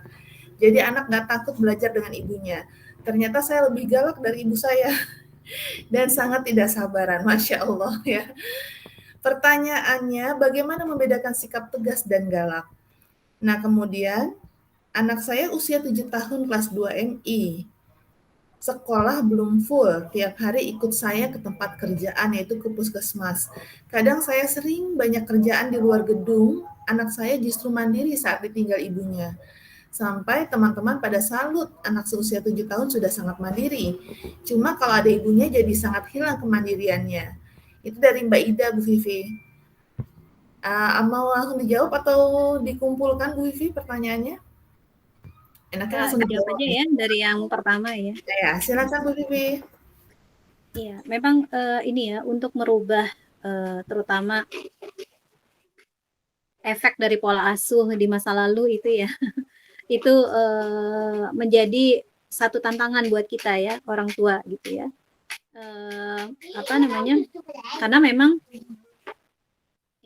Karena memang kita bayangkan ya, ketika kita masih kecil, kita berapa tahun hidup dengan orang tua kita gitu kan, sampai kita menikah ya, mungkin sekitar 20 tahun lebih gitu kan.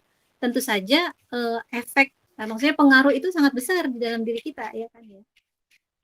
Itulah kenapa mungkin ya kita perlu berjuang sangat keras untuk bisa menghilangkan efek-efek negatif tersebut ya. Maksudnya tentu saja kita tetap menghormati dan berterima kasih kepada orang tua kita gitu ya. Tetapi mungkin juga ya kita perlu mencari tahu kira-kira perilaku dari orang tua kita yang mana yang perlu kita kita perbaiki gitu.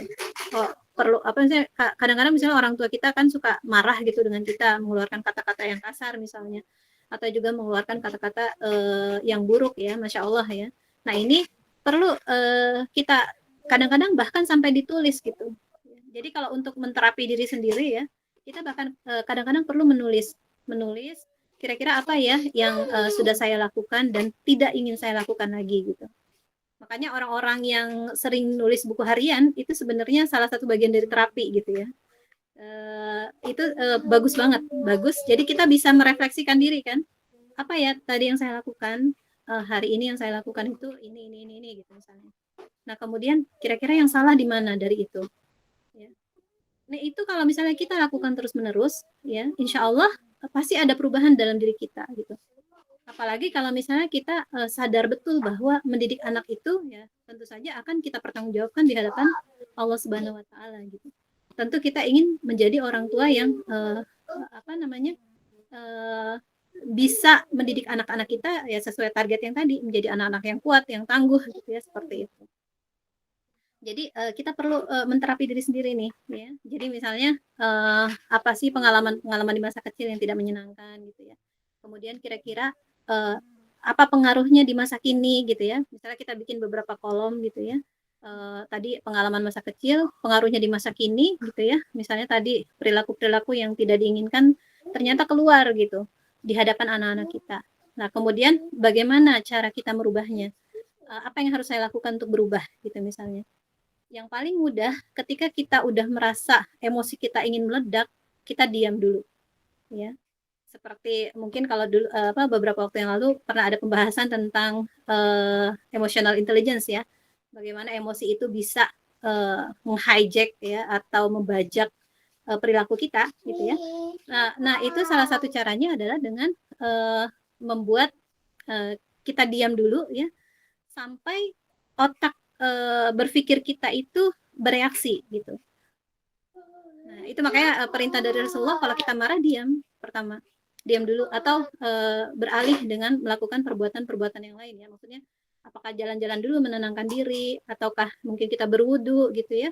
Dengan begitu kita menyediakan waktu untuk otak depan kita ya, otak berpikir kita untuk memutuskan apa yang harus dilakukan sesuai dengan situasi itu gitu.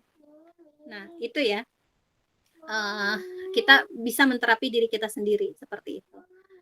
Ya, sebentar ya, ini ada yang kelaparan. Udah masak sih sebenarnya. Tinggal ngasih makan aja. Sebentar ya.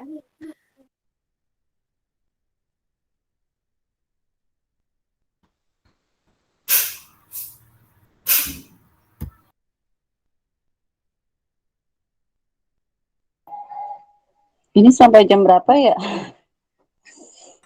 Ya Allah, sampai jam 8.30 Bu Khair. Khair. Ya, mudah-mudahan sih tepat waktu ya 8.30. Tapi biasanya sih mundur kalau pertanyaannya banyak. Iya, kayaknya nih mungkin mau live dulu kayaknya nih lagi. Iya, apa-apa. Iya, alhamdulillah.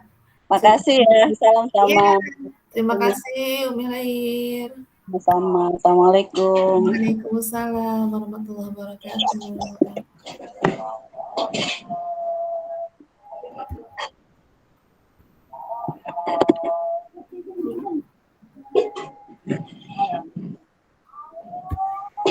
Ada Madi, apa kabar Madi? Insya Allah, mamahnya rajin Mahdi ikut ini nih kajian Thalabul Ilmi, Insya Allah ya. Mahdi punya mamah yang rajin belajar ya, Masya Allah. Ya, mamahnya nggak marah-marah, Bu Putri. Insya Allah. Aduh, barakallah nih mamanya Madi nih ya, hebat. Ya, Bu Vivi sudah hadir.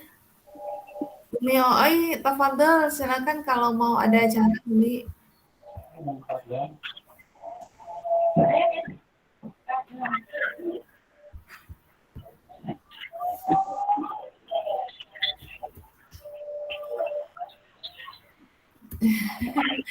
Oke, maaf ya. Oke, Vivi, Masya Allah ya. Inilah selipan-selipan kalau narsumnya ibu rumah tangga yang baik. Masya Allah. Ya, bagus. Sebenarnya sih kalau saya memandangnya gini ya, ketika kita mengajak anak-anak kita masuk ke dalam aktivitas kita, Ya pertama mereka belajar bahwa kita itu orang tua itu bukan cuma punya kegiatan-kegiatan yang positif. Terus juga mengajak mereka untuk bersosialisasi gitu kan. Jadi memang bagus sekali gitu sebenarnya untuk mengajak mereka terlibat dalam aktivitas kita gitu. Nah ini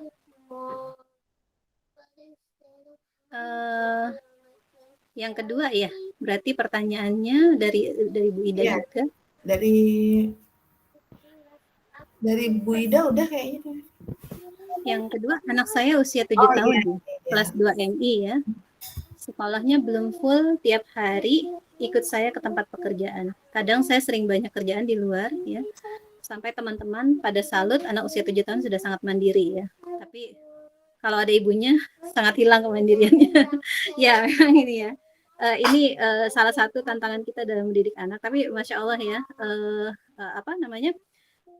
ketika anak-anak di sekolah, dia biasanya kalau misalnya dia bisa menahan dirinya gitu ya, untuk tetap berperilaku baik di luar sekolah, itu berarti apa yang kita ajarkan itu masuk ya ke dalam diri anak-anak kita gitu ya. Nah, kalau misalnya mereka mengekspresikan diri dengan bebas di rumah gitu ya, kadang-kadang ada orang tua yang bilang kok anak saya di sekolah tuh kayaknya baik banget segala macam, tapi kalau di rumah kok dia begini gitu kan. Saya bilang alhamdulillah berarti anak ibu udah ngerti gitu bahwa pendidikan moral yang ada di rumah gitu ya, itu dia bisa paham dan bisa diterapkan di luar gitu. Kalau di rumah dia mau ekspresikan dirinya mau seperti apa ya, kita terima sambil kita ajarkan bahwa ada batas-batasnya loh kamu berekspresi gitu. Misalnya kalau marah di rumah ada batasnya gitu ya, yang boleh dilakukan dan tidak boleh dilakukan seperti itu. Nah, untuk masalah kemandirian, kita juga bisa mengajarkan pelan-pelan sebenarnya. Jadi tetap tegas gitu ya. Misalnya kalau hal-hal yang memang harus dilakukan sendiri ya harus sendiri gitu misalnya. Ya, misalnya makan tuh harus sendiri. Kalau udah SD, masa masih mau disuapin gitu ya. Bahkan sebenarnya kalau baik kalau misalnya dia udah dari TK udah diajarkan untuk makan sendiri gitu ya. Kemudian juga mungkin ke kamar mandi sendiri segala macam. Siapa ya? Ya. Kemudian seperti itu. Jadi memang perlu pelan-pelan kita ajarkan mereka untuk mandiri ya. Boleh untuk hal-hal tertentu dulu yang terutama untuk yang menjadi kewajiban pribadi ya, itu mereka harus lakukan sendiri. Jadi kayak misalnya menyiapkan peralatan sekolah. Oke. Berarti kamu besok mau sekolah loh, yang harus disiapkan ini silahkan kamu siapkan ya gitu. Jadi itu mengajarkan anak untuk mandiri. Bentar.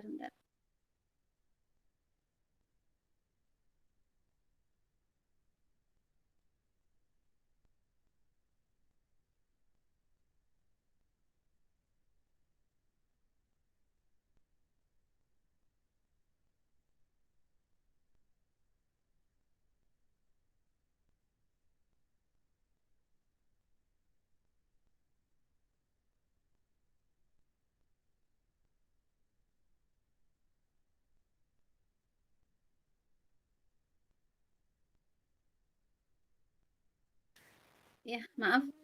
Tadi nggak ada siapa-siapa di bawah, ternyata si abang pulang. Jadi harus buka pintu ya, maaf ya. Oke, gitu ya mungkin ya Bu Ida ya. Mudah-mudahan bisa dipahami gitu. Jadi memang kalau kita perlu tegas juga ya kepada anak kita gitu. Apa yang harus dilakukan sendiri ya, mereka harus lakukan sendiri seperti itu.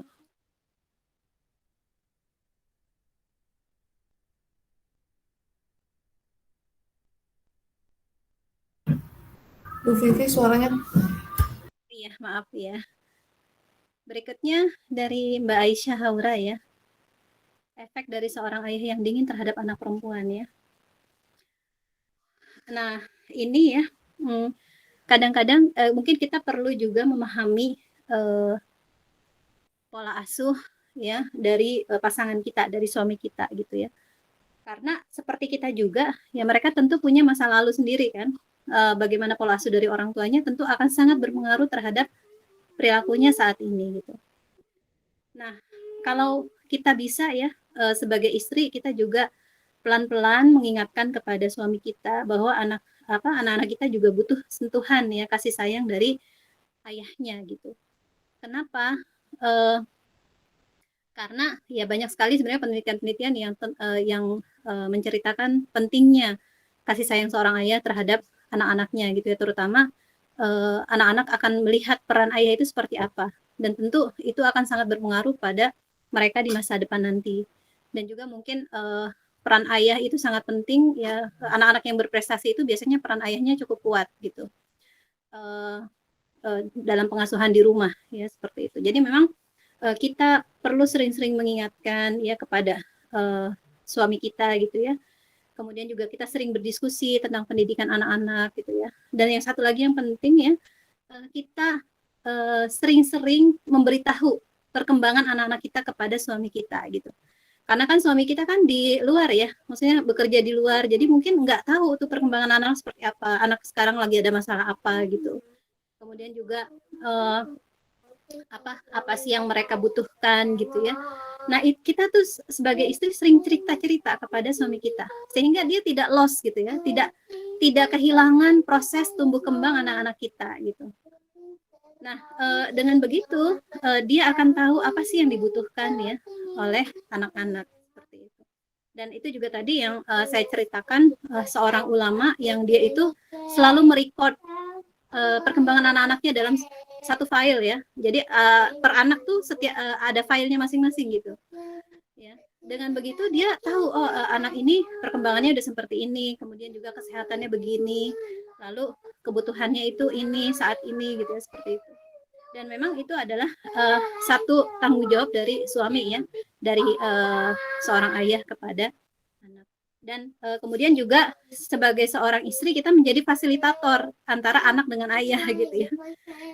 Ketika kita udah paham gitu ya, tugas orang tua tuh harus kayak gini.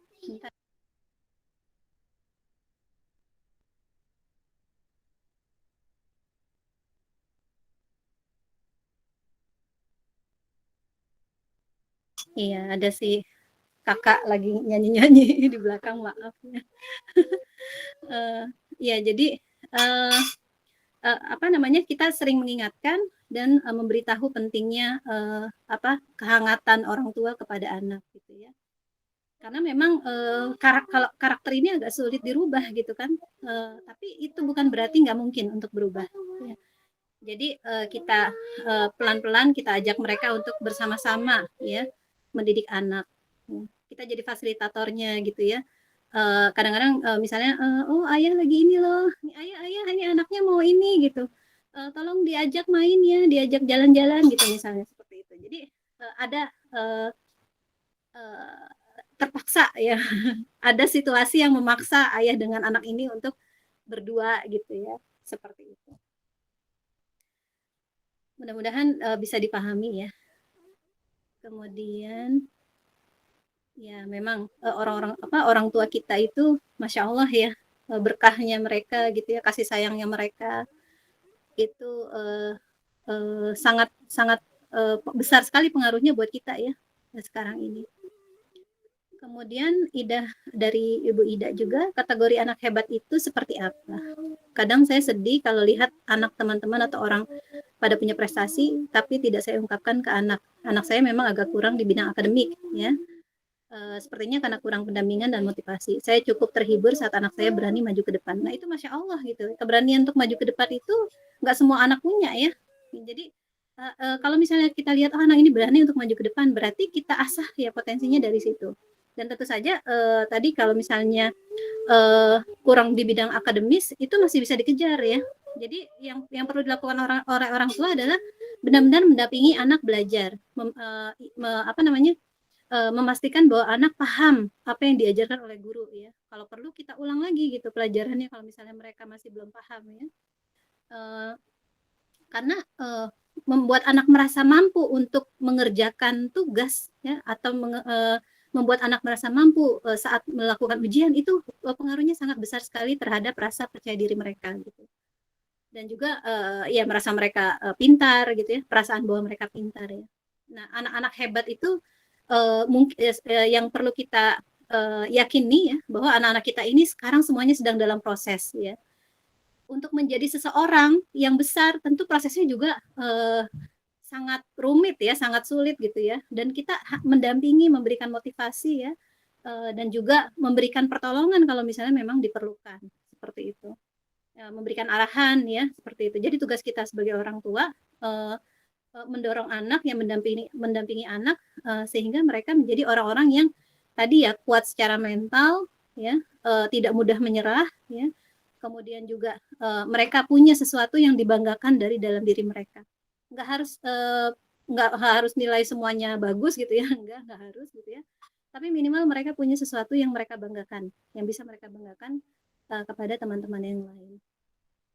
Misalnya ya mungkin ada satu pengalaman pribadi ya, ketika anak saya pulang ke Indonesia itu Masya Allah berat banget gitu, karena secara bahasa kurang, kemudian juga secara akademik kan beda banget ya antara di Indonesia dengan di Jepang ya. Nah ternyata anak saya itu punya 2 kelebihan, yaitu matematika dan menggambar. Jadi saya fokus di situ gitu, fokus di matematika dan gambar gitu. Dan ternyata itu bisa mendongkrak rasa percaya dirinya setelah 1 tahun ya di Indonesia, itu bisa mendongkrak rasa percaya dirinya. Akhirnya dia bisa mengejar ketertinggalannya gitu dalam bidang pelajaran di sekolah gitu. Anak saya balik waktu masuk kelas 5 ya, berarti kan udah ketinggalan jauh banget ya. Kurikulum di Indonesia kan berat ya.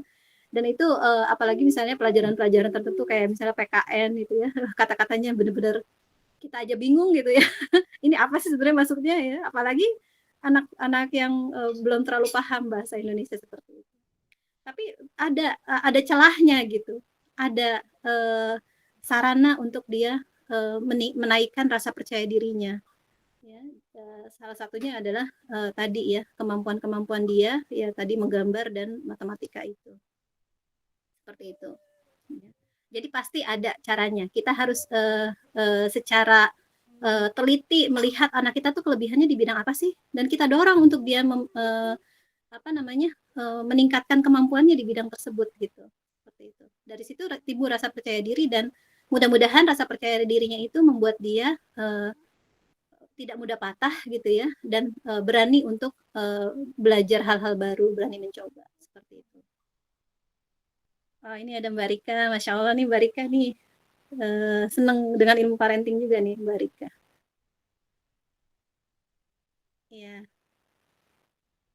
Ya mungkin itu ya. Mudah-mudahan bisa dipahami ya oleh ibu-ibu di sini. Mohon maaf ya atas keterbatasan dalam memberikan penyampaian. Ya, insya Allah akan kita sambung lagi mudah-mudahan dengan materi yang berbeda, tapi tetap sama ya, intinya bagaimana cara membuat anak kita itu menjadi anak yang cerdas dan soleh ya. Amin. Terima kasih banyak Bu Vivi atas ilmunya. Alhamdulillah sudah terjawab ya pertanyaan di chat ya. Silakan sekarang waktunya yang mau bertanya langsung. Kayaknya Bu Fatimah sudah siap-siap. Silakan Bu Fatimah. Iya nih pertanyaannya banyak tapi saya nggak sempat. Ya. Jadi gini, yang pertama Bu Vivi, saya itu tipe orang yang membolehkan anak mengekspresikan emosinya. Jadi dia udah terbiasa, aku kesel, aku ini, dia boleh gitu. Nah, tapi sementara dengan ayahnya, ketika dia berusaha mengekspresikan emosinya kan kadang dia ya agak berlebihan gitu. Nah, tuh dia mengekspresi semakin dimarahin. Terus sebenarnya jadi dia mau kayak menurut saya tuh kayak kebingungan gitu loh. Sebenarnya saya tuh boleh ekspresi yang aku rasain apa enggak. Jadi ketika dia mengekspresi perasaannya, kok jadi aku salah lagi salahnya karena itu mengekspresikan emosinya gitu kan. Ya kalau kamu gitu ya kamu dimarahin lagi gitu. Makanya udah dengerin aja kata orang tua kalau tipe ayahnya kan gitu. Ya udah kamu nurut, udah gitu. Kalau dia mengekspresikan malah tambah dimarahin gitu. Nah itu yang pertama. Terus yang kedua, maksimal orang tua itu sebatas apa? Maksudnya kan harus ada batasannya ya Bu ya. Ini kita nggak boleh sampai ya melukai apa sampai itu. Cuman batas maksimal marahnya itu sebatas kata-kata atau gimana gitu batas maksimalnya. Nah, kalau anak batas maksimal marah anak itu seberapa sampai kalau udah benar kita arahkan, oh misalnya melempar sampai melempar atau apa, oh nggak boleh kan melempar itu gitu kita arahkan. Nah marah itu harusnya seperti apa yang diperbolehkan gitu loh Bu Vivi itu. Terus Nah ini banyak banget ini masalah yang nyata ini. ini materinya Bu Vivi bagus banget, aku sampai ya Allah keren banget Bu Vivi aku gitu. Gimana kalau anak merasa? Oh terus gimana kalau misalnya dalam pelajarannya ada Bu Putri gurunya. Nih anak saya itu ngerasa bisa, tapi saya ngeliatnya tuh belum bisa gitu loh. Jadi saya gemuk. Enggak kok udah bisa gitu. Aduh itu pusing lagi gitu loh Bu Vivi. Menjelaskan sama anak Tapi yang belum bagus bisa, ya tapi pede dia ya. merasa udah bisa gitu. Aduh ya Allah itu lebih. Terima kasih Bu Vivi. Iya. Oke, untuk masalah ini ya, ayah, mungkin ayah, karena memang gini, kalau laki-laki itu kan mereka itu apalagi dalam budaya kita ya, dalam budaya kita laki-laki itu nggak boleh nangis ya, gitu ya. Kemudian ya pokoknya nggak boleh mengekspresikan emosinya secara bebas. Kasihan ya jadi anak laki-laki itu. Ya, tapi gini, itu kan tetap aja yang namanya emosi harus diekspresikan. Nah, kita mungkin perlu ngobrol juga dengan suami ya, pentingnya mengekspresikan emosi. Terutama tadi ya, banyak ekspresi-ekspresi emosi yang ditekan, akhirnya justru keluar dengan cara yang nggak sehat waktu dia dewasa atau waktu dia remaja ya. Biasanya kelihatan pas remaja dan dewasa. Ya. Saat mereka udah mulai banyak stresornya, ya, udah mulai banyak tugas-tugas baik dari sekolah maupun dari luar, itu biasanya baru mulai kelihatan kesalahan-kesalahan pola asuh di masa kecil itu saat itu gitu. Kalau misalnya memang ekstrim banget bisa aja mungkin dari SD udah kelihatan ya gitu ya. Cuma kadang-kadang kita mikir namanya juga anak kecil, wajar lah kalau misalnya dia nangis teriak-teriak begitu gitu. Padahal itu sebenarnya salah satu tanda gitu, salah satu tanda berarti ada yang salah nih dengan pola asuh kita gitu. Apa namanya ya, ada kasus seperti itu. Jadi karena mengalami KDRT di rumah ya, orang tuanya sih menganggap itu disiplin gitu. Tapi disiplinnya yang merusak ya kan, berarti disiplin yang merusak anak gitu kan. Dan itu akhirnya menjadi keluar ya saat dia mulai dari SD udah mulai kelihatan, SMP, SMA mulai mandek gitu ya sekolahnya ya seperti itu. Itu karena memang ada kesalahan-kesalahan yang dilakukan oleh orang tua sejak kecil gitu. Nah, jadi kita perlu memberikan pemahaman kepada suami kita gitu ya, bahwa emosi itu harus dikeluarkan, tapi tentu dengan cara-cara yang benar gitu. Apa ya, anak saya juga termasuk orang yang ekspresif ya. Tapi kalau misalnya dia udah misalnya nggak sopan gitu ya, teriak-teriak atau marah-marah, itu langsung saya kasih tahu ya secara tegas, nggak boleh teriak-teriak, nggak boleh marah-marah gitu.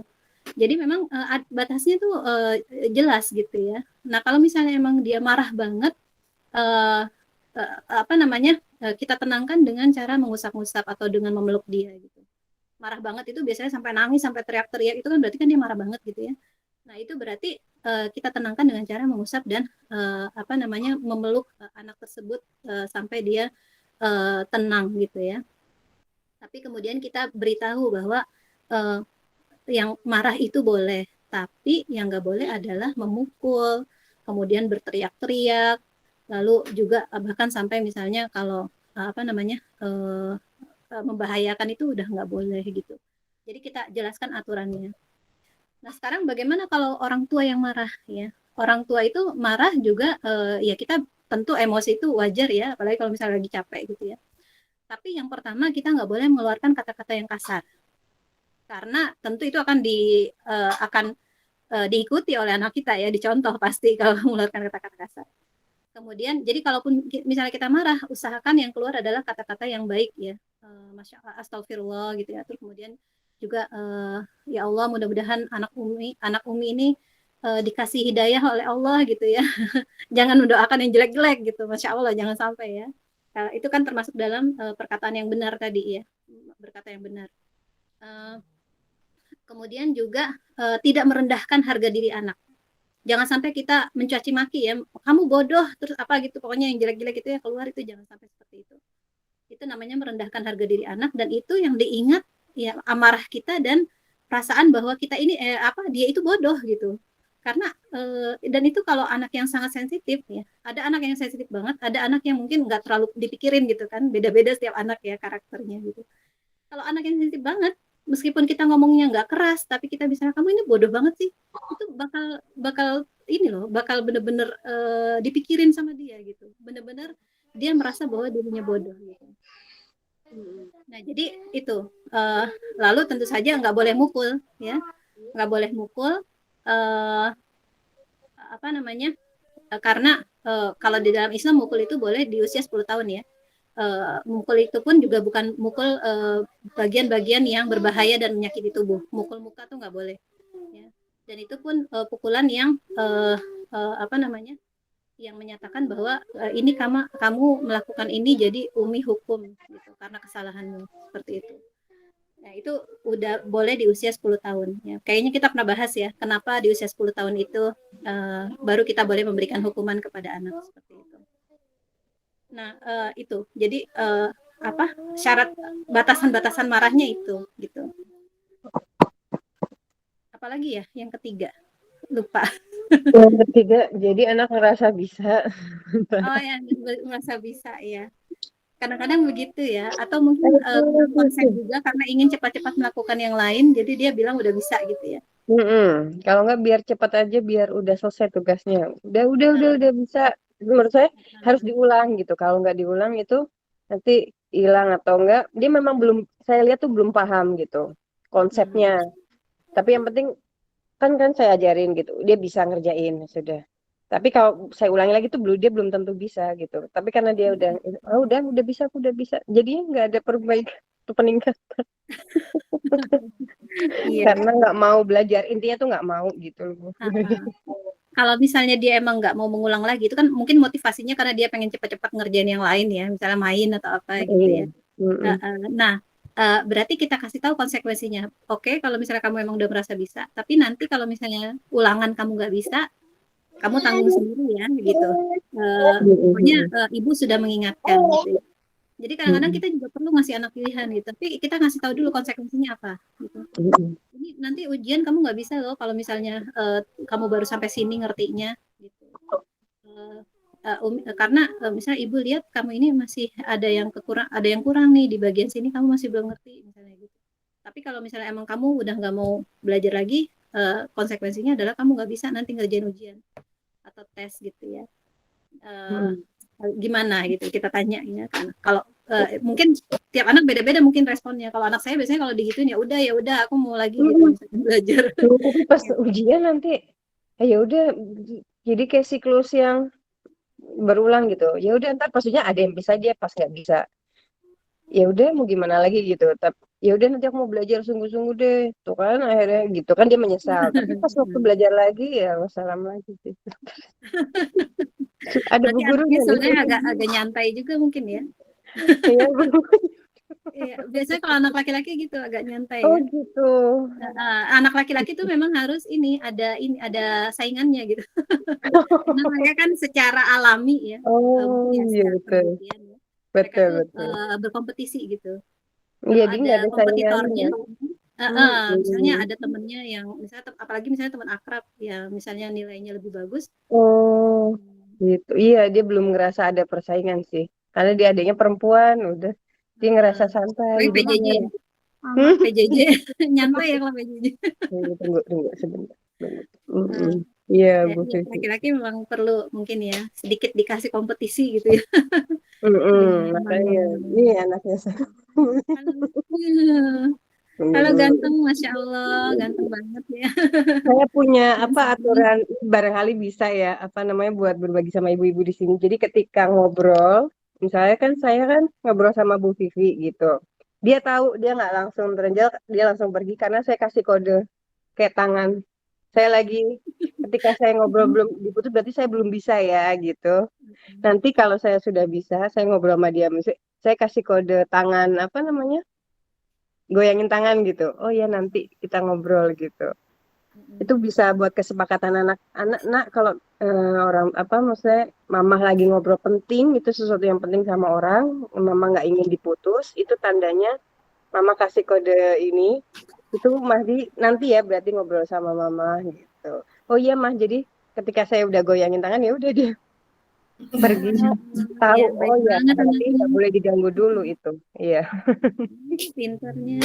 Iya enggak. Jadi saya apa namanya pernah dengar gitu tapi dari mana gitu loh Bu. Jadi ya kayak dari Bu Vivi ini saya bisa ke orang atau dari orang lain ke sini gitu. Jadi saling apa ya Bu, saling memberi. Sharing ya. Ini Tapi ilmunya Bu Vivi menggigit semua nih hari ini ya Allah sampai merinding saya. Aduh ya Allah ya Allah. ya, Keren. ini juga Keren. apa namanya, saya juga mengingatkan juga buat diri saya sendiri sebenarnya. Kadang-kadang kita orang tua ya sibuk dengan macam-macam gitu ya. Keren Ada Masya yang Allah harus nih di hari ini. refresh. Betul. Insya Ilmu itu Allah. harus betul. Iya. Oke. Terima kasih banyak ya Bu Vivi. Sama-sama. Masya Allah. Semoga Allah membalas kebaikannya berlipat-lipat.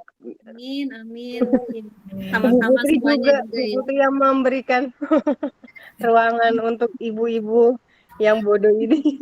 Masya Allah. Aduh. Ini Iya. belajar, Masya Allah. Iya, Masya Allah. Bu Putri. Alhamdulillah. Baik, terima kasih Bu Fatimah atas pertanyaannya. Dari ibu-ibu yang lain ada lagi yang mau bertanya, dipersilakan. Sebelum kita akhiri ini sudah nggak terasa ya Bu Vivi ya dan ibu-ibu yang lain 2 jam ya. Masya Allah ini. Benar ya, tadi Bu Fatimah bilang ini materinya menggigit semua ya, isinya daging ya, isinya daging ya. Dan menggigit ya karena banyak sekali ternyata yang harus kita benahi ya, banyak sekali yang harus kita perbaiki dalam keseharian kita saat mendidik anak-anak kita ya, Masya Allah ya. Baik ibu-ibu, benar nih sudah nggak ada yang mau bertanya lagi sebelum ditutup, masih dipersilakan. Putri juga mau berangkat ya Bu. Oke, baik kalau gitu kita tutup ya Bu Vivi ya dan ibu-ibu yang lain ya. Ya baik ibu-ibu sekalian, alhamdulillah ya anak-anak kita itu sama seperti kita Bu ya, butuh proses. Kita saja yang sudah seusia seperti ini ya, secara pemikiran kita bisa menerima ilmu ya dengan cepat ya, pemahaman kita itu bisa dengan cepat ya. Kita saja butuh proses, kadang lupa lagi, kadang begitu lagi ya. Kemudian kita ingat lagi, ya, lalu belajar lagi. Setelah kita ikut kajian, kita baru oh iya ya. Nah, disitulah ya kita juga harus memaklumi anak-anak kita gitu ya. Kadang mereka oh iya, saat kita ingatkan mereka ingat ya. Nanti kadang terulang lagi. Nah, itulah proses dan nanti proses inilah yang akan membentuk karakter ya Bu Vivi ya. Nah, kita nih alhamdulillah di sini dari yang hadir ini kelihatan nih pesertanya adalah peserta yang memang rutin ikut Hikari ya. Berarti di sini berkah Allah ada gitu bagi ibu-ibu sekalian ya, berkah Allah ada. Allah menjaga ibu-ibu untuk bertafaqufidin ya, untuk belajar gitu. Yang menjaga itu bukan kita, bukan pengurus yang terus-menerus ngingetin, bukan kita, tapi Allah yang menjaga kita agar kita masuk ke dalam barisan orang-orang yang mau menuntut ilmu. Karena saat kita mau sukses di dunia itu dengan ilmu, ya. Saat kita mau sukses di akhirat juga dengan ilmu. Nah, saat kita mau sukses di dua-duanya itu dengan ilmu, ya. Insya Allah berkah buat kita semua, berkah buat Bu Vivi, ya, buat para pendengarnya, insya Allah ya. Tinggal kita mulai hari ini, yuk kita benahi diri kita, ya. Mudah-mudahan ini bermanfaat buat kita dan khususnya buat anak-anak kita. Dari kami, Hikari Parenting School mengucapkan terima kasih banyak buat Bu Vivi dan buat ibu-ibu semuanya. Barakallahu fikum. Assalamualaikum warahmatullahi wabarakatuh. Waalaikumsalam warahmatullahi wabarakatuh. Sampai ketemu pekan ya depan, Ibu insya Allah. kehadirannya. Ya, Assalamualaikum. pamit dulu ya. Assalamualaikum. Terima kasih, jazakallah khairan. Waalaikumsalam. Jazakumullah khairan. Terima kasih Bu Vivi. Terima kasih. Assalamualaikum. Waalaikumsalam.